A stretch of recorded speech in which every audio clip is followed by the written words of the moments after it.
Welcome everyone to another edition of the Family Bloodline. The family bloodline.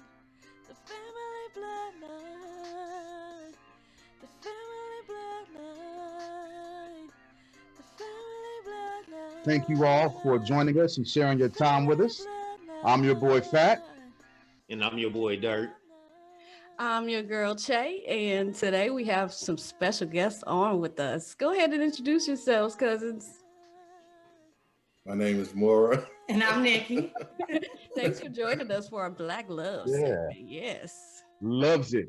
This is our family, hailing from the windy side of town of Chicago. So I'd like to thank you all for joining us for this segment where we celebrate, and we're bringing two things into one, right? It's February still, so we were looking at Valentine's Day, and we're still also looking at Black history, and we are wanting to celebrate that Black love embodied in the Spicers. We had some talks amongst the four of us trying to figure out who we wanted on, and it was easy, right? Well, Nikki and Spicer, that's an easy one. And well, Michelle and Chad, that was an easy one too. Right? Unfortunately, they wasn't able to make it, but easily the two top couples to say, hey, let's see if we can get them on. Let's talk about it. We've known them for the duration of our lives. Thank you for thinking of us. Thank you. Yeah, absolutely. So with that being said, question that I have is, how long have y'all actually known each other, and how long have you dated? How long have you been married? Forever. Right. No time. Who's gonna get this one right? Who's gonna get it wrong? It's always a tough question. Yeah, I mean, I think we both gonna get it right. And so February is also a special month for us too. We actually started dating in February. Wow. So on February 19th, we have been dating for 25 years. Jumped up. Yeah, and then in November we'll be celebrating our 16th wedding anniversary. 16. Oh, 16. 16. Yeah, 16. Well, Right. yeah, because we got married after 9 years of dating. So in February it'll be 16 years married, 25 years dating last week. But I'm proudly 41, and I've been knowing this man since I was 16 years old. Wow. Sweet. That's amazing. That's amazing. Did you guys meet in High school. I'm gonna let him tell the story. How did we meet? Okay, yeah, I went to the same high school. No, she was a cheerleader at Leo High School. At my high school. So I was a senior, she was a junior. All boys school. And she was up there being hot. I was on the basketball team. I was a point guard, and the rest is history, I guess. So. Well, cheerleader and basketball, I mean, hey, kind of go together, That was 1995, and we started talking. So that was around 95, maybe like November or something like that. And then we started talking around December and started dating in January of that 96. So we did not start dating in January of 96. Yeah. No. We started talking. So we talked December, January, and then we officially. But it was still during track season, wasn't it? Because I feel like it was still warm outside. We never talked during the. But didn't I meet you? No. Oh, okay. My bad. Hey. My bad. I was just listening. Yeah. Well, I wasn't being hot at his school. No, she wasn't. What actually happened is he just met me, didn't even know my name, and told all his friends that he went with a Leo cheerleader. No, those are okay. That's a small move. That's not. That's how you put pressure on them. So it's we just getting started in the conversation, and we stuck on the first question. Right. So the gist of it is we started dating February of 1996. So that's it. They put it out in public that we ain't dating. Everybody got to start trying to save face, especially in high school. that Eagle Knievel move right there. Like, nah, I'm supposed to took that little statement way too far. She's been saying that for 25 years, but that's not how it went. Not how it happened. Anyway, it's more of a little teenage, like, I got me one type thing. You know what I'm saying? Like, I got me one to the fellas. And that's who it was, because I had just met her that day. Like, man, I think I got me one. It wasn't like I go with this girl who I just talked to her for about 15 minutes. I just told the guys, I think I got me one. So wow. Yeah. Well, 25 years later, I think you were right about that. Right. Yeah. Well, yeah. Hats off to you for that one. That was a good call. That was a good call.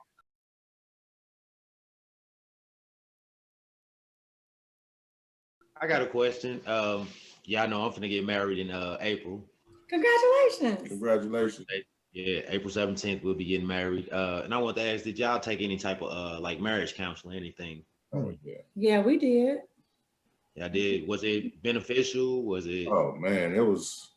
It was. You know, but we had some turbulence that led to us having marriage counseling. And the marriage counselor was very, I mean, he was an old school cat now, because we continue, even though we don't go as often as we used to, we've always had a marriage counselor. He's always been on our team since 2001.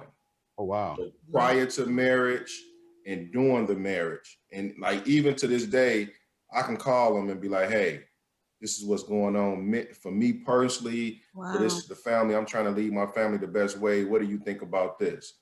And to answer your question, absolutely beneficial. You know what I'm saying? And just getting you have a mediator, but you able to throw out some of those questions that you have in your head about what you're stepping into. And you also have a person that's going to kind of lay out a plan for you. You know what I'm saying? It's like he's just like a doctor. He tell you what your problems are, and he's going to provide you a prescription. And it's up to you to follow that prescription. And he gave us a lot of prescriptions, man. And some of them we followed and some of them we didn't. But to answer your question, yeah, man, it pretty much marriage counseling got us to the point that where we are now. Oh, that's dope. Yeah, I agree. And I also feel like beyond like telling your problems or like the issues you have that may bring you to counseling, I think that the marriage counselor, I think like prompts you to think. So he may ask a question about like, what are your deal breakers or what are your deal breakers? And so like the counseling really doesn't stop in a session. It really just starts the conversation and really lays the foundation for how you are supposed to communicate with each other. And one thing Dr. Parker told us at the beginning of our marriage counseling was, I don't care if you've been together for 25 years, 25 hours, 25 minutes, 25 seconds. You can never say, you should know. You should know me. We've been together this long, you should know. Right. He was just like, if you did not say it, if you didn't express it, you can't assume the other person knows. And so I feel like that's like one of those nuggets that really just stuck with me personally over the past 16 years and beyond.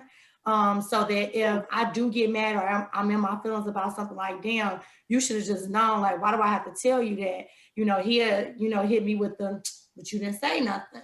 I was thinking about it like this, and, and vice versa. It goes both ways, but I agree with him. Definitely beneficial and just helping lay that foundation, because like, I just feel like in a marriage, you have to fight fair. This not your girlfriend or boyfriend. It's not your friend off the street. Like, this is somebody who you say you're going to spend the rest of your life with. And, sometimes in those moments of anger, when you hurt, or you in your feelings or whatever the case may be, like, you can't really take those words back. You can apologize, but people never really get past that, because, like your spouse, like Spicer is so, he's so close to me, like something that he says, like, I'm going to be scarred by that. Like, I'm not going to be able to get past it, no matter how, many times he say, I'm sorry, but because of how close he is to me, you know, it's just like, you just have to be mindful of those words because you just can't take them back. Yeah, that's one of the things that Wow. we found out. Like she know my, like you say, she know my vulnerable spot, so she know where to hit me at, as opposed as me too. I know where to hit her at. So I see marriage counseling open up a lot of dialogue. You know what I'm saying? We've been able to, you know what I'm saying? Like I say, I listen a lot more. You know what I'm saying? As opposed to just, you know, like, you know, it'll be all right. You know, Right. you know. So counseling has been beneficial for me. I see. So just a question I had to ask. Yeah, that's good. I think it's important to note the continuation of marriage counseling throughout your relationship, because I think often people, they think of marriage counseling and it's just the premarital counseling portion that people really consider and think about, but it's not essentially the mentorship and the coach training and teaching part throughout the duration of a marriage in its infancy, when it's in the sophomore stage, and even as it grows into an older stage of marriage that people consider or even think about, or even rely on that older counseling or any type of counseling whatsoever. And I can speak of that personally for other reasons, but I'm glad you said that the continuation of counseling, marriage counseling, not just pre-marriage counseling, but throughout your whole entire relationship, even up to this day. That's something I haven't heard a lot of couples express Definitely. often. And you got to understand. Well, you don't have to understand, but in our situation, everything is new. You know what I mean? Meaning we never had kids, so we got together, we stayed together, got married, we had kids. So there's certain decisions as a father. My father being passed, not here, I can't ask my father. So I'm like, hey, Dr. Parker, what do you think about this? We had a situation, and you know, I do it all the time because I'm not the type of person. I lay my shit on the line. You know what I'm saying? As far as my feelings and my questions, and you can call me dumb or be like, "Now you soft." I just need to know, you know, if I'm thinking with clarity or am I just tripping? So our oldest boy, you know, had a situation as far as schools, like transferring to the best schools. And I just called Dr. Parker, like, hey, man, I usually let the wife handle education because that's her field. But I'm not feeling all this transferring. And I'm not really feeling this system, this school system that has us putting these kids in different schools because you're better and you better and they're bad kids in this school. You know what I'm saying? So even though I want my kid at the best school, I don't want to keep transferring them. And that's a simple question. And I called and asked them that. And how do I lead this conversation with my wife and with my kid? Because I already relinquished the power to education to her, but I'm not feeling this transferring stuff. So he just kind of broke it down to me, you know what I'm saying? And that's the continuing and the just the ability to just reach out to somebody and kind of help you as you trying to lead a family. You know what I'm saying? You trying to lead a family, you trying to raise kids, you trying to treat your wife the best. And that's just been one of my little go-to things. You know what I'm saying? Even if I'm not with Nicole, I go to him and tackle some issues. Wow. I also think like you mentioned like the analogy of like, you know, freshman and sophomore, you know, getting to the senior parts of your relationship. And I think that Mora also, you know, hinted at it as well, is like your marriage is going to grow. It's going to go through different stages. And at different stages, like your needs are going to be different. You know, like we were young when we got together, you know, so then when we got married, we were at, you know, average age to get married. But, you know, we were together for 4 years before we had kids. So we had this whole life our whole married life without children. And so then having children, you know, just switched up the game. And then when we had a second child, that switched up the game even more. And so, you know, while we both are, you know, super ambitious, like me in terms of like, you know, education, and Mora, you know, like with his entrepreneurship, like, you know, it's that gentle tug of like, you know, is it your turn or is it my turn, or who gets to work late, or who got to go home, who gonna get the kids, or I like I that. got to cook all the time. So, you know, I like that. yeah, so it's all of those things that make ongoing counseling, you know, really beneficial, especially if you find the right counselor. And, you know, I know not everybody always finds the right counselor and may not have a 20-year relationship with their therapist, but I just think that we were extremely fortunate and blessed to find somebody who, you know, we could have this a long-term relationship with. You know, Dr. Parker is retired now, but, you know, because we have a relationship with him, he's willing, like, you know, hey, just call me, you know, anytime. Wow. And, you know, if he's not available, he's going to get back with us. And so, you know, I would say that makes a big deal as well. And not to take the question too far, but I just want to give you an example of how long we've been dealing with him, right? It's about y'all. It's not taking, you won't take any question too far. You take it wherever you want. So we 20 years with this counselor, right? So I used to refer, man, people call me, man, Slug, I'm going through this, Hey man, Dr. Park can help you. I'll pay for your first session. Because we were sponsored our first session because he's $90 an hour. Was he $90?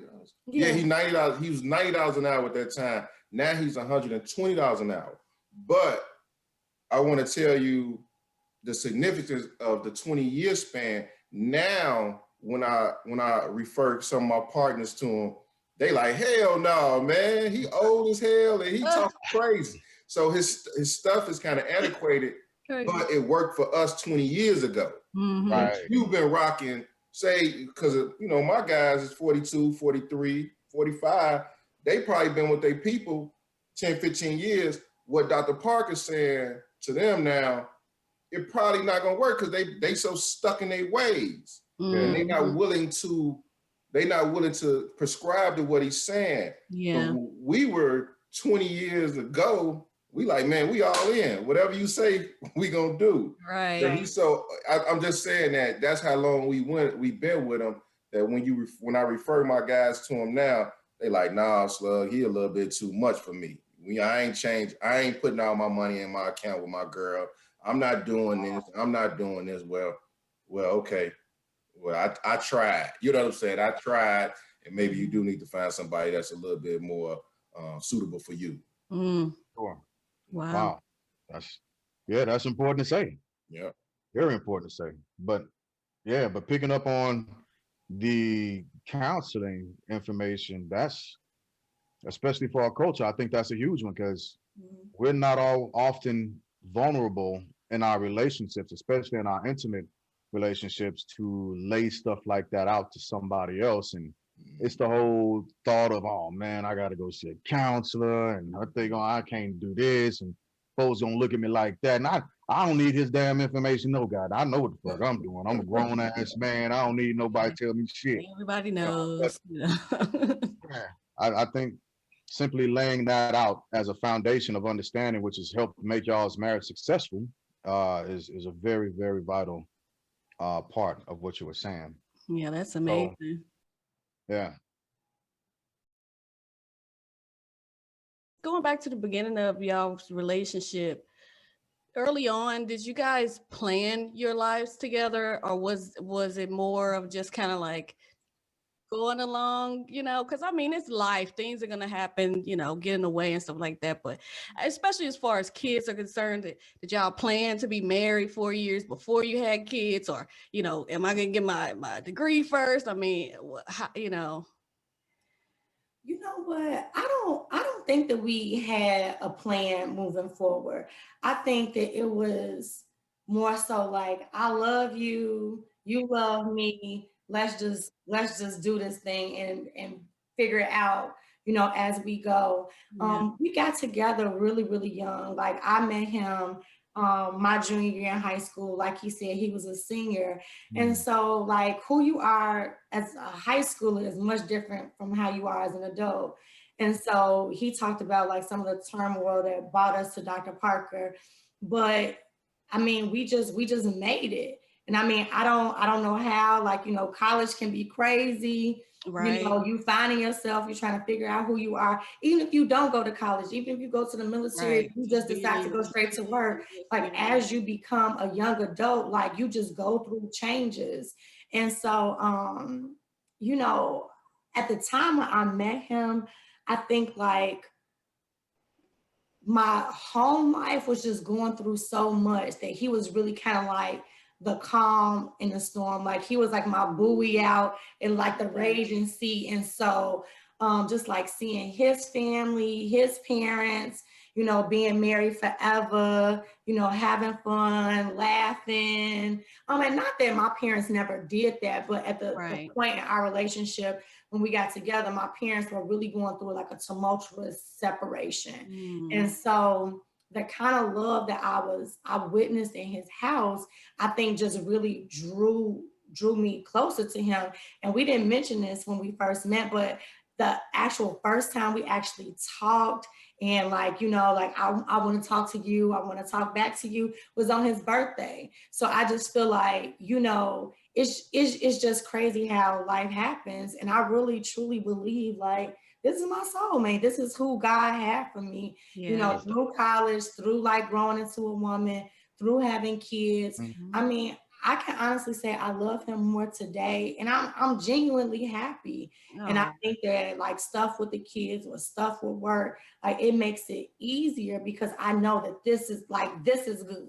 Like no matter what else is going on, work could be a shit show, the kids could be getting on my nerves, but like me and him, it's like we're in a good place and we have been for a pretty long time. And I think that we both are just so committed that, you know, like when it's not right, you know, it's not too much time that's gonna pass. Somebody gonna be like, okay, what's your problem? Let's talk. And then we just kind of move forward. But I think it's just like that mutual commitment that I would say. Yeah. But yeah, no plans. No, we don't have any plans. But We were just riding the wave. You know? We were just riding the wave. It's just from the outside looking in, you know, because, you know, we're family, so we know a lot about you. The viewers are getting to learn of you guys now, but just from the outside looking in, you guys just seem just to have that idea relationship, you know, just that perfect, just like everybody dreams of meeting somebody in high school and 25 years later, we got the kid, and it just happened like the steps and you know, what do you think? And I'm not trying to be too far in your business, so whatever you're comfortable with. What's been the toughest times? Like one of the toughest times maybe you guys have gone through together, or maybe a tough decision you had to make.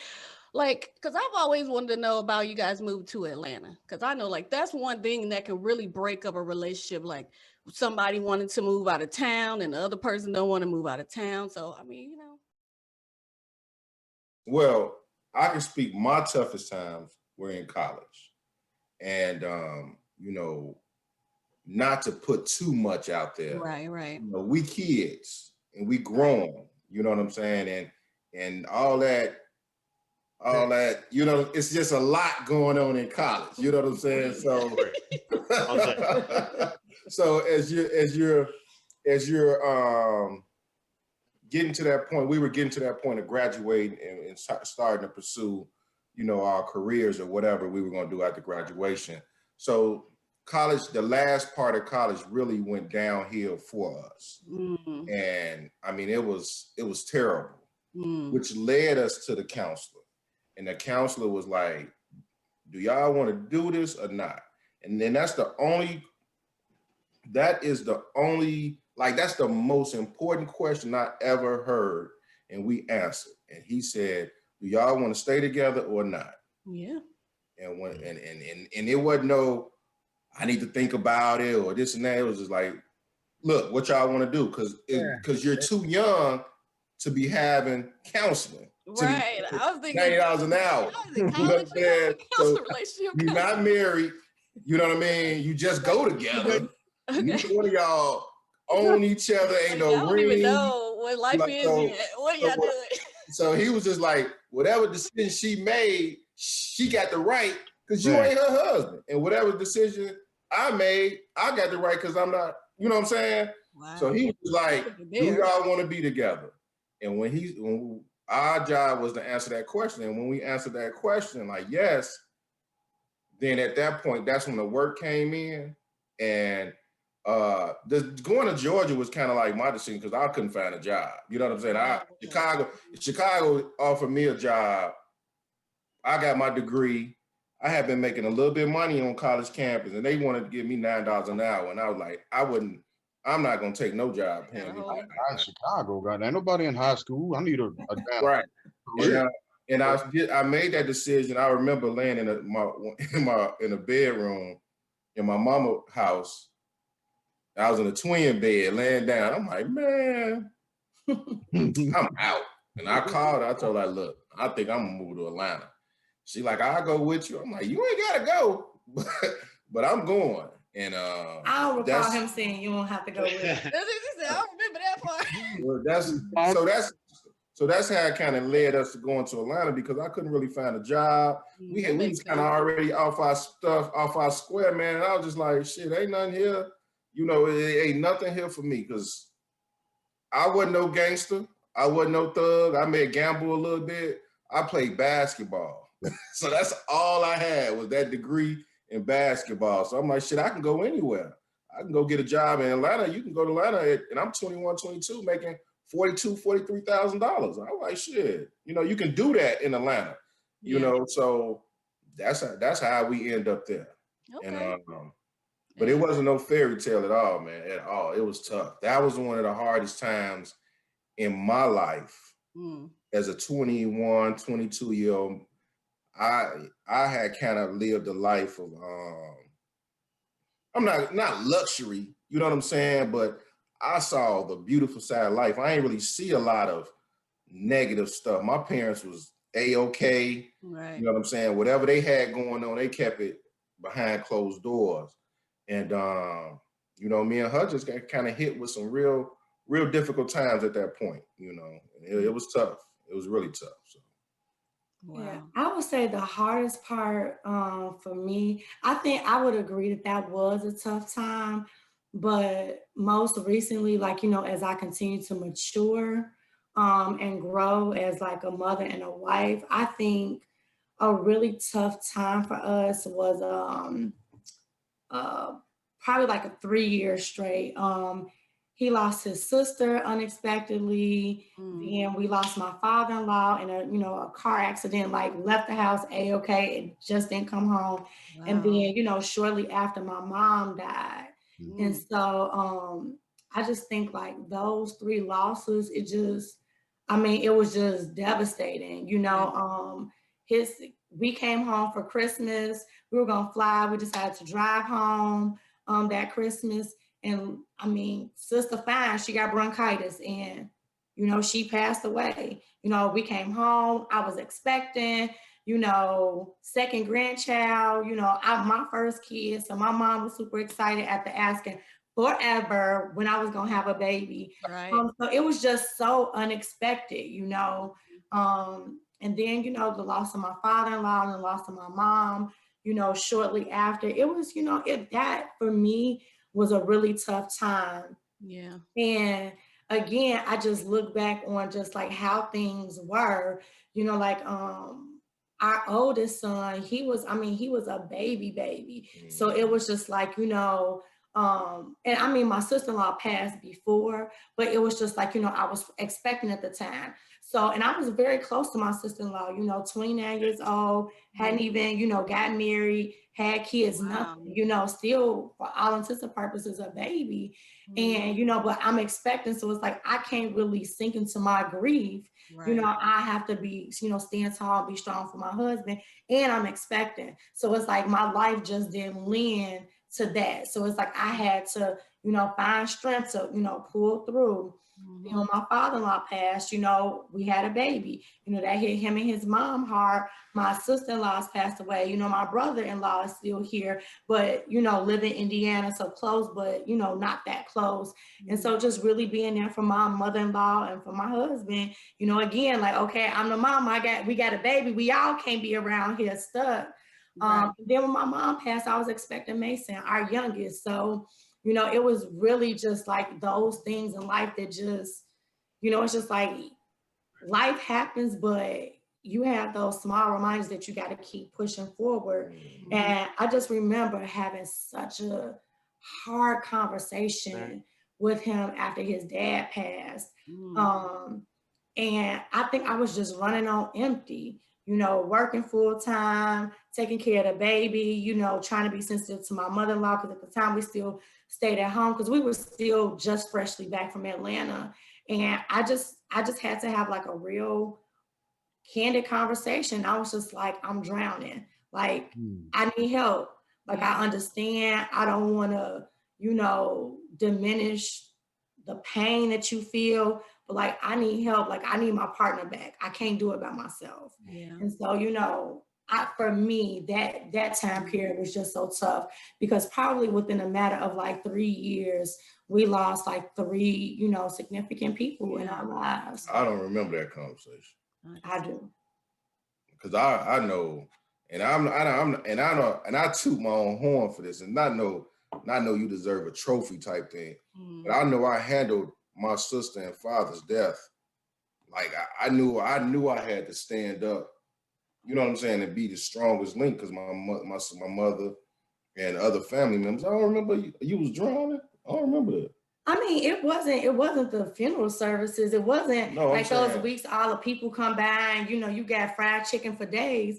But I mean, like, after that, you know, when you had those quiet moments, like when people stop coming by, the flowers are wilted, it ain't no more fried chicken. Like, you know, in those quiet moments, you know, you can't, I feel like you was like taking a lot of moments, you know, whether it was to express your feelings or, you know, whatever the case may be, and not, you know, kind of walking on eggshells, not wanting to, you know, say nothing. But I just got to the point where I was just like, I can't do it. Okay. Yeah. Wow. I can see that. But Shay, when you asked the question, you know, like what was some toughest moment, I think it balanced. I think certain things balance out for us. Like some, even though I say a certain time may have been toughest for me, and she may have been strong, and then the toughest for her, I may have been strong. So that kind of balanced us out. We don't have the same, this is the worst ever together. You know what I'm saying? Together, like, no, both of us just mad as hell all the time. Like, nah, we kind of like, all right, you know, so. Highs and lows, right? Wow. Everybody can't be high at the same time all the time. Everybody can't be low. Exactly. I love your relationship, though. I really do. I've always looked up to y'all as far as relationships goes. Oh, thank you. Y'all done gave us some great advice, but do y'all have any advice for newly couples like myself that's gonna get married? You know what I'm saying? Okay. How do y'all keep it going? How do you know? How about for a single lady? Anything. Maybe one day I can find me in 25 years. I would say, Dirt, number one, you know, are you my age, right? You 42, 41? I'm finna turn 40 on March 3rd. Okay, you 40. You know, we get to a point we 40, we kind of stuck in our ways. I would say get out your head. Don't be stuck in your ways, man. You know, if you are getting married, become selfless. You know what I'm saying? Like, you need to give it all to your lady, and you got kids, I know, so it's all about them. And that's I say get out your head, because we so stuck in our head, bro. We so want to do what we want to do. This is what I want to do. This is what I'm going to do. I don't give a damn what she say. And I hear that all the time with my guys on the phone, like, dude, that shit ain't gonna work. You know what I'm saying? Like, you can't just be so one-track minded. Right. You gotta think of her, man. You gotta, like, I see myself sometimes about to say something. I'm like, nah, that ain't right. You know what I'm saying? I ain't gonna say that. You know what I'm saying? So that'll be my only advice to a 40-year-old, because we, you know, you stuck in your way. You 40. Shit. You know what I'm saying? You've been doing what you're doing. And as far as the single lady, shit, I would just say you good luck. Do what you do. Twerk. Okay, no. Good luck. Don't twerk. Nikki, Dirt, I would say on the woman side of things, even though I feel like we kind of grew up together, I think that because I'm very driven, and I can be just focused on, like, have tunnel vision on like what my goals are, I have had to learn how to let him lead, I would say. And not necessarily let him be a man, because I've never looked at him like he's not a man or like the leader of our family. But I think sometimes I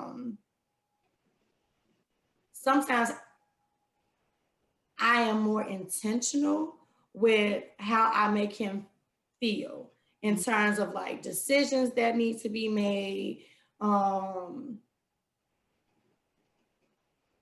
Yeah, just like overall decisions. I feel like that's just so vague because I'm thinking, but I don't really know how to articulate it, because I don't want to make it seem like, I'm demasculating or I don't let him be a man. I think like, it could have been something as simple as he like, well, let me carry your book bag. And I'm like, no, I got my own book bag. And so now when he like, let me get your bag, I'm like, I got 3 bags. Can you get them all? None of them. No. You got it. You got it. Go ahead. Right. I'm glad you. Right. Or, or just like,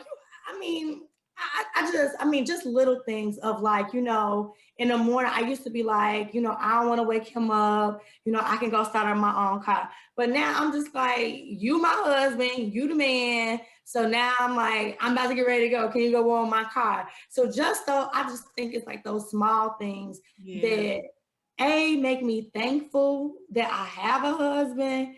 B, that this is my helpmate and it's okay to ask for help. And C, like, you the man, so I'm gonna let you do some man stuff sometimes. Like, I don't want to take out the trash or like coming in complaining like, do I smell the trash? Like, can somebody please take out the trash? So just reminding myself of like, I have a helpmate and I don't have to do it all. And asking for help is okay. And so I think that, as we get older and we're in this stage in life, especially if you're just getting married or you just starting a relationship, like, yeah, women, we can do it all, but why? Like, I just don't believe that that's how God intended it. So I'm not going to pretend like I got it all together and I can do it all by myself, because I cannot.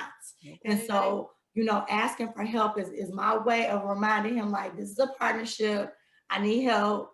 And there's some things I'm going to let be in your lane, and there's going to be some things that's in my lane. Yeah. So I'm glad you said that, because what that kind of sounded like you touched on, and this is going for both genders, is an aspect of chauvinism and feminism that could clash, right? If those mantles aren't actually checked with each other. So that also moves into a sphere or a realm of your professions. Spicer being an entrepreneur and Nikki, you being in the educational realm. How did y'all get together and essentially make that work? How did y'all become successful in your marriage and continue to push those, but essentially continue to block or fend off those types of ideas, those toxic ideas, while still holding on to each other and making sure you both were able to reach your goals? Mm-hmm. I think I'll let him answer after me, because I think his is a little bit more complex. From a really early age, I knew exactly what I wanted to do in my life. Like, I knew I wanted to be a teacher.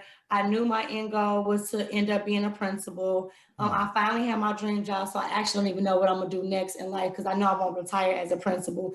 But this really, truly is my dream job. So everything that I've done up to this point really set me up to become a school principal, because I knew even before I started college, that's what I wanted to do. So when I went to college, I was extremely focused. I got a scholarship to go because my parents couldn't afford to pay for me to go. So I went with the scholarship, with the caveat that I had to go into education, because I knew that that's what I wanted to do. So I've always worked for the school system. Like that, outside, like once I graduated from college and I stopped like working at like the high school jobs, I've only worked in the field of education. I've only worked for a school district, because I knew like that's exactly what I wanted to do.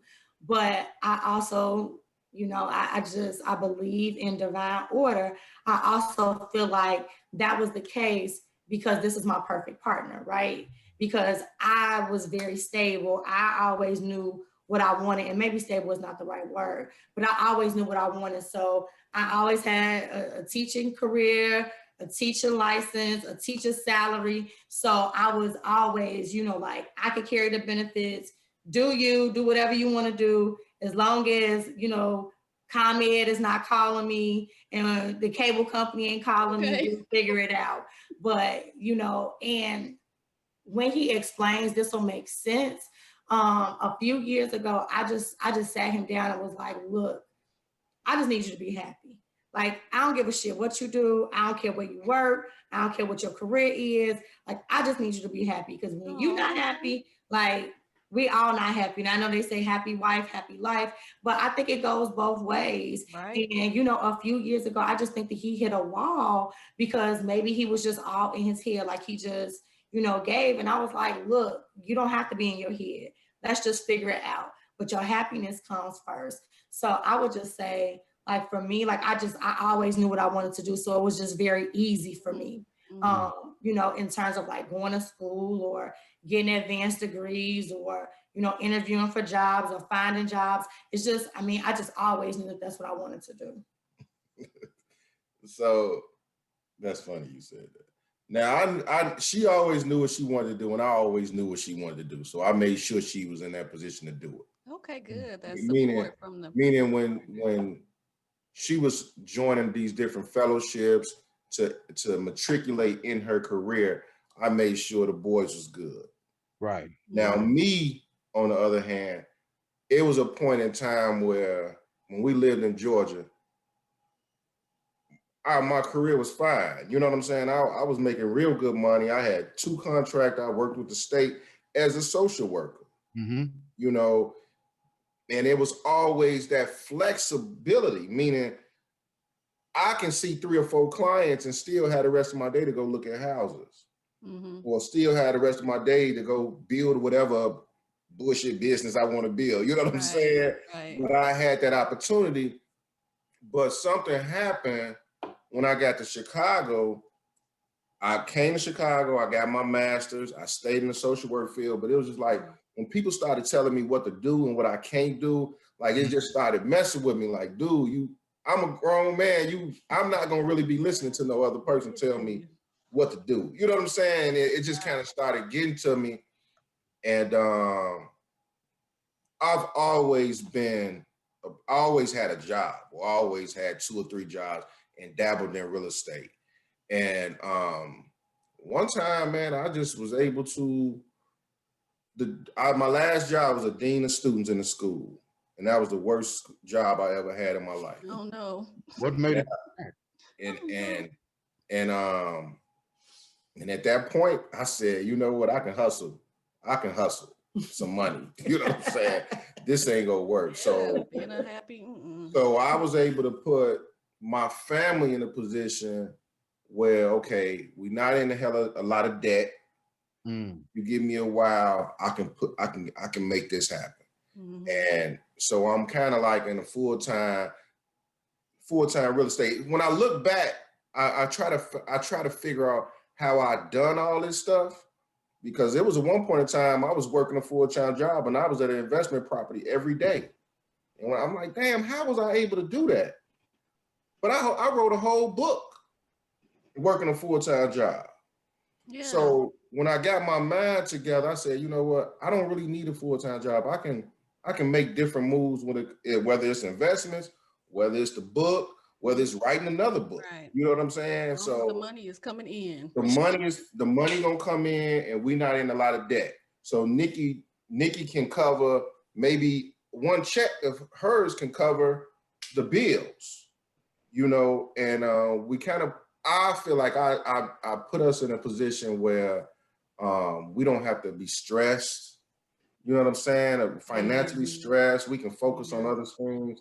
But fact of answering your question, I knew what she wanted to do, and I kind of became her, you know, her safety net. Meaning, I pushed her. I didn't stop her from going, because I thought some of that shit was just didn't make no sense. Like, why would you join a fellowship? So it was never an issue in your relationship. No, absolutely not. You know what I'm saying? The drive and the ambition that she had to. No, and you know, I would have to question a person who's not ambitious. Right. You know what I'm saying? You want to be a teacher for what? For 50 years? You know what I'm saying? If she don't want to be a superintendent, I'm with the wrong person, because I want to sell 1 million books. Okay. I want to sell 1 million houses, but I don't want to be in the forefront, but I want it to be done. So if you're not ambitious and don't want to get to the top, then we're not compatible, because I'm gonna be doing some unorthodox things. Nikki looking at me write a book. I ain't never wrote a book in my life.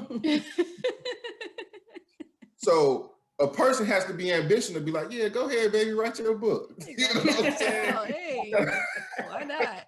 Because if you ain't ambitious and you down there writing a book and your partner come down like, nigga, if you don't go to work, if you don't go do something with yourself. But I wrote a book and I'm in 7 schools. Yeah, wow. I'm in 7 schools, and people be like, damn, Slug, you wrote a book? Yeah, nigga, I wrote a book, and it's in 7 schools. So you have to have, you just have to think. I just feel like, man, I knew she want to be what she want to be, and I kind of pushed her. So that led me, that allows me to do whatever, some of the crazy things I may do. You know what I'm saying? But I think that the good point that I think is being glossed over is that there is this, like, our relationship was built on such a strong foundation. And it's just like, I just trust him. So, you know, like when it comes to, like, you know, thinking about, you know, money, or, you know, do you have a job, or do you not have a job, or, you know, how much money are you bringing in? Like, for me, because of the trust that I have for him, like, I just don't worry about that. And I don't joke about this, but I tell him all the time, like, I need you to get organized so you can write down the passwords to everything. Like, if something happened to him tomorrow, I wouldn't even know how to pay the mortgage. Because that's just what he does. And it's because I trust him. And so my thing is, like, you know, at one point, you know, I wasn't making the money that I was making right now, and I couldn't have done it by myself, but he made our money work for us. So that we were in a position where he didn't have to work. And my thing is, like, I don't care if you work or not, but are you contributing? What are you adding to the partnership? And it's not necessarily always, you know, money. It's the simple fact of, like, you know, I was very good with money before I got with him.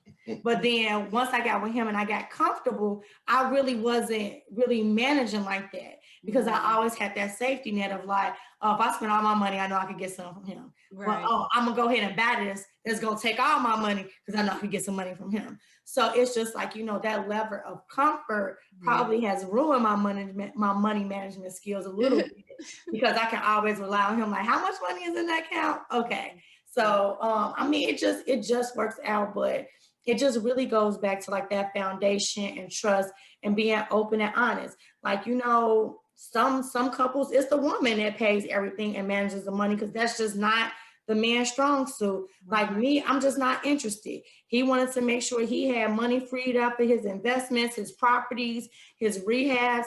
I didn't want that headache. I was just like, this is what I contributed to the household. Here you go, make it work. If you can make it work for you, I'm down. Because when he worked as the dean of students, y'all, it was rough. It was a rough year, because he just wasn't happy. You know, anytime, like, you know, you just not happy, you down all the time, like, he didn't want to do nothing. He was over into the household. Yeah.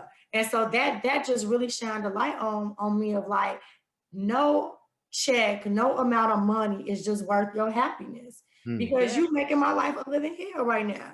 Like, and I mean, and not intentionally. I mean, he was going through his own personal hell, but I was just like, it's just not worth it. It's just not worth it. Let's figure this out so you can do what you want to do, because I am where I want to be. And I want you to have that same level of happiness. I love y'all so much. Right. Yeah. But just to be clear with y'all, Dr. Parker is not in agreement with nothing I do. When it comes to jobs and finance, he want me to keep my jobs, and you don't want to take no risk. He old school. No risk, he old school. No risk, none of that. Yeah, he like, you gotta have a job and you play on the side. Nah, bro. Nah, I ain't doing none of that. I ain't. Appreciate you. You want to be a millionaire, you're gonna have to take a couple risks, okay? For real. You got to.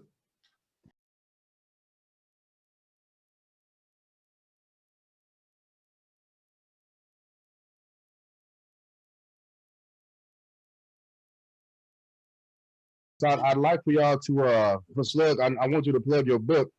For if you got a copy of it, show your book, give us the title of it. Let's see it. Let's see this, Yeah, this good book you got going my on. bad, Mr. Spicer. I apologize. Mr. Spicer, can you sell? Yeah. Souls for Sale. We wrote the book about 3 years ago. The foreword is by Dr. Parker, which we mentioned a couple of times. I wrote the book with a guy named Hassan. He's an artist, writer.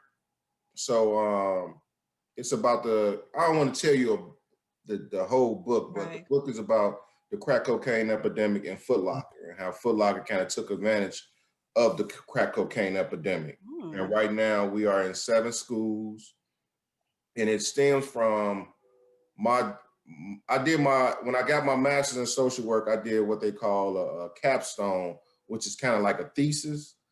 And it was about the crack cocaine epidemic and its impact on the Black community. And at the same time, I had met a guy who's just started working in the social service field, who was a former Foot Locker manager. And he was mentally messed up on how Foot Locker did him, just played him as far as fired him prior to him being fully vested into the company. They had started moving him to different stores. As stores got slower, they found a way to fire him before he can fully get his full pension.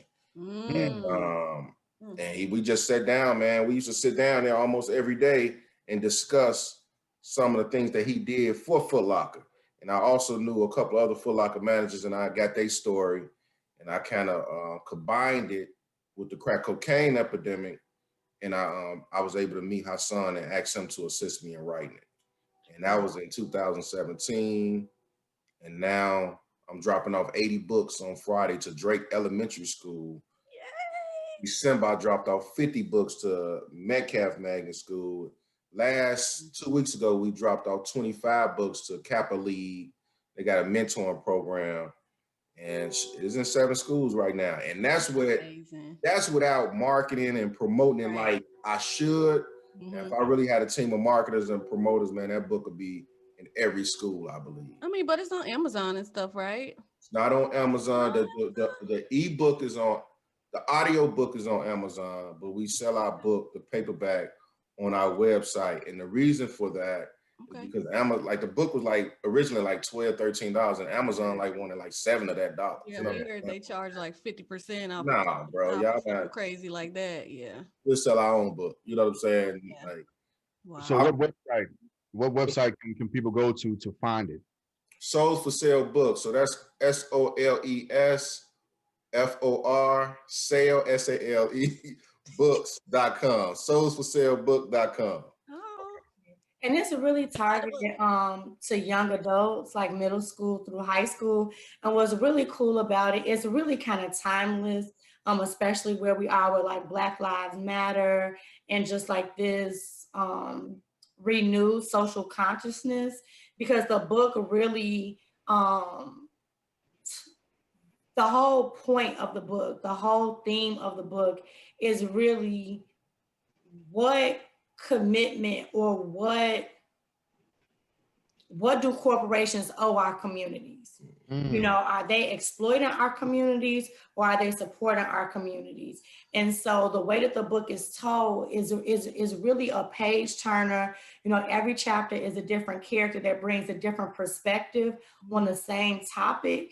And the discussion with the book and with the authors really lends itself for our young people to think about, you know, how are we going to hold these corporations and companies accountable that come in our communities? You know, are you coming in our communities and just taking, or are you coming in our communities and reinvesting? You know, and then one thing I just heard on NPR today on my commute home was how the Chicago City Council is trying to hold, you know, national banks to a higher standard of, you know, you have these billions of dollars, you get the city money, but then you don't want to lend to Black and brown communities. Right. You don't lend in our communities, but you want to benefit from everything the city has to offer. So how are you going to address your abysmal lending practices, within these marginalized communities.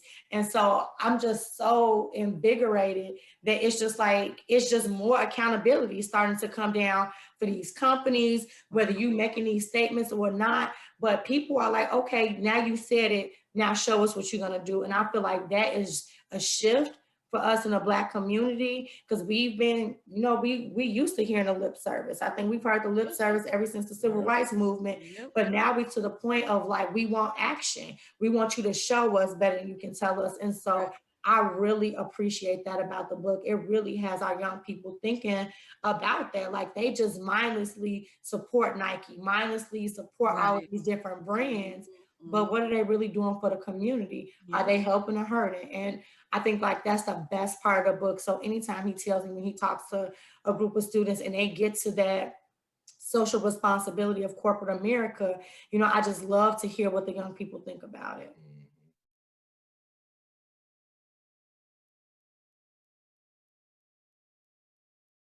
Let us know what you do and where you are in your career right now also, because that's just as important. Yeah, so I mentioned earlier that I am in my dream position in the spring of 2018.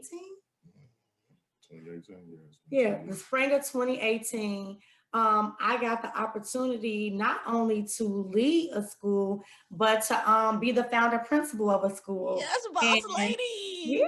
Yeah, thank you, Che. And I mean, and if you know anything about Chicago, it's a super old city, super old school district. So the opportunity to open a new school is really kind of rare in our school district. And it was so funny. I was talking to our union president, our principal association union president, and he was like, you didn't know anybody downtown before you got your position? I was like, no, I just worked hard.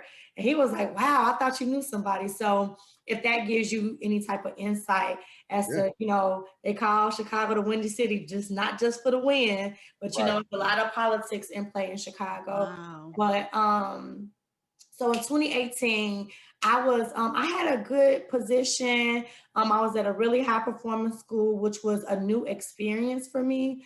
Because previously, I had worked in schools in our community that really needed strong teachers. And so following one of my fellowships that he talked about, I was encouraged to try a different type of school. And so I was in a different type of school that felt very different. We can talk about this next month. We talk about women's history and my career a little bit more in depth. But that spring, I just really realized that I really wasn't tapping into my full potential, like all my strengths. And so when I found out about the school, which is really divine, and again, next month we can go in deeper, I applied for it, ended up getting it. It was really extensive process that I really wasn't prepared for.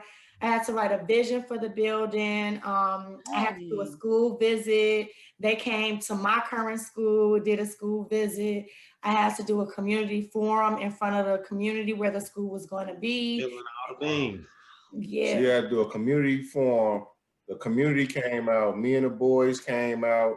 It was her and the other candidate. And they had to get up, answer questions, stand up, answer questions. And Nikki killed it. It was like a whole campaign. Yeah. It was. And then the final step was I had to interview with the CEO of the district. I would have flown out there to see that. And then when they opened the school, the mayor, the CEO of the school, a Chicago public school, all of them came and cut the ribbon. Yeah. It was powerful, man. It was deep. I had my camera. I had bought this little expensive ass camera. This camera, like I was a photographer. I come there, the whole media there, and I'm like, with your little camera, you got one little camera in the back, like I don't even need it. No, I was like, excuse me, let my husband know. Come on, boo. I got my camera right. I got my cameraman. I come in there, this dude got a lens about 7 feet long. I said, oh hell no. Let me put my camera in my bag. That's hilarious. That's hilarious. It was cool. It was real. Yeah, so that's been 2.5 years ago now.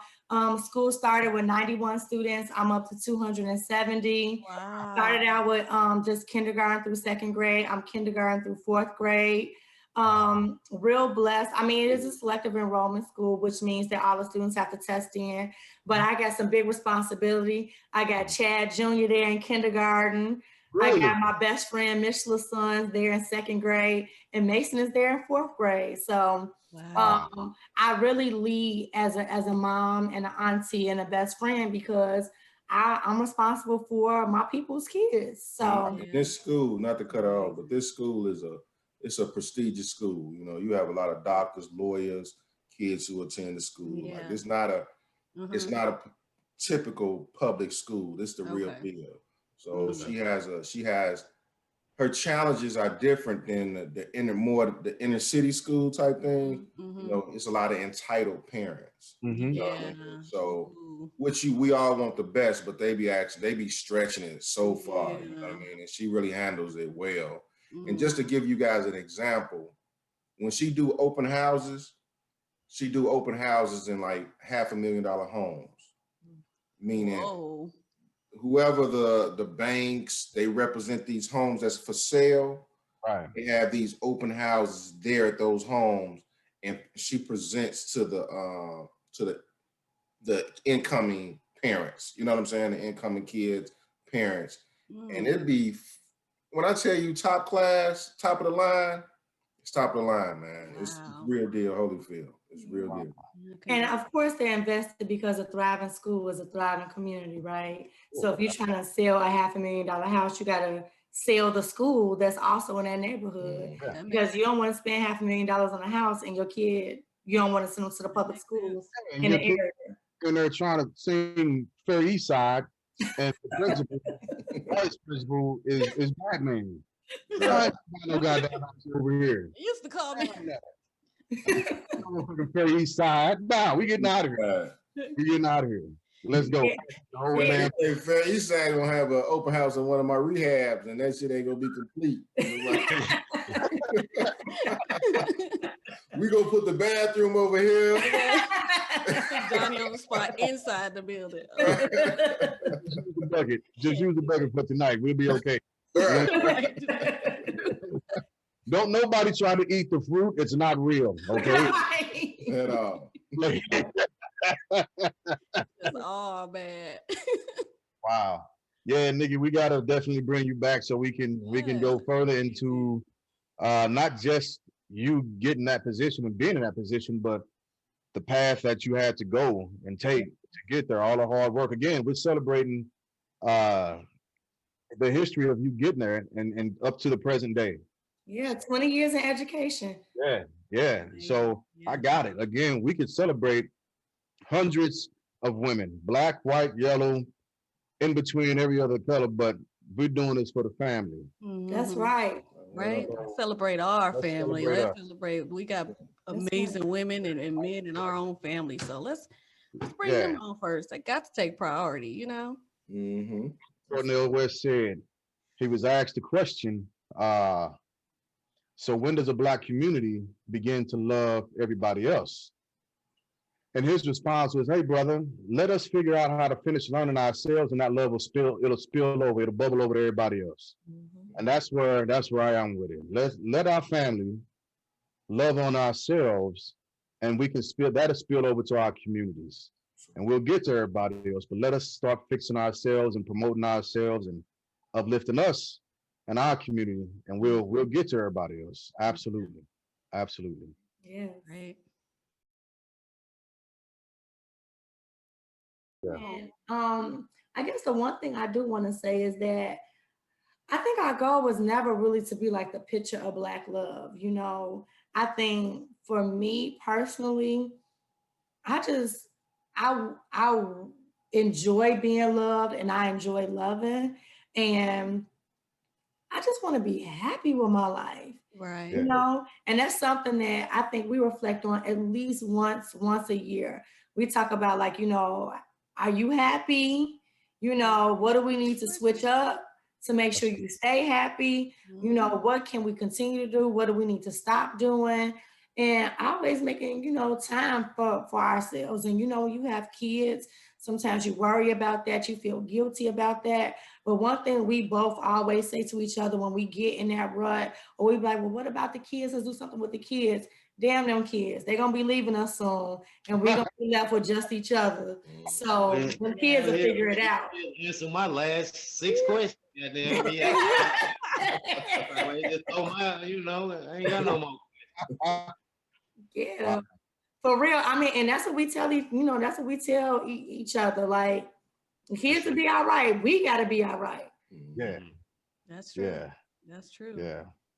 Well, I am definitely proud of y'all. Proud to be able to call y'all my family, my cousins. For real. Glad that we've known each other for decades on end, and even more so happy that we're able to get y'all on so we could talk to y'all for a little bit. Hey. Well, I'm glad you invited me too, Fat. I really feel like, you and Mora, y'all be hanging a little tighter than Yeah. Yeah. You be right along with it, because not the family reunions, y'all be hanging with him. I'll be like, well, I've been coming to family reunions for 20 years. Shit. Right. It'll be kind of odd. They don't talk to me. Hey, there go Mora again. Right. That's Ricky Huggy.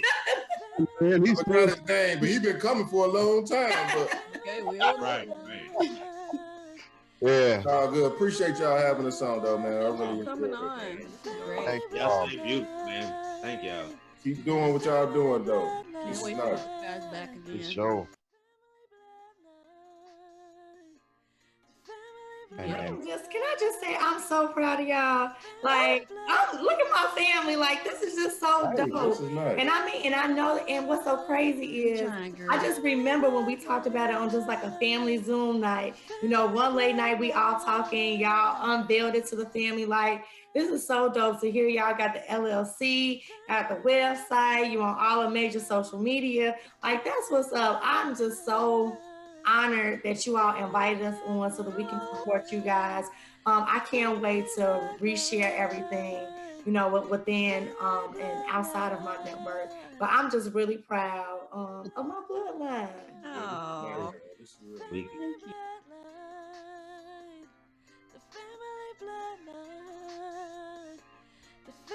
All right, y'all. It's been a pleasure. Always love y'all. Thank y'all for being on. We definitely y'all too. Y'all take care, man. All right, love you guys. Thanks for having us. Hey, definitely. you too.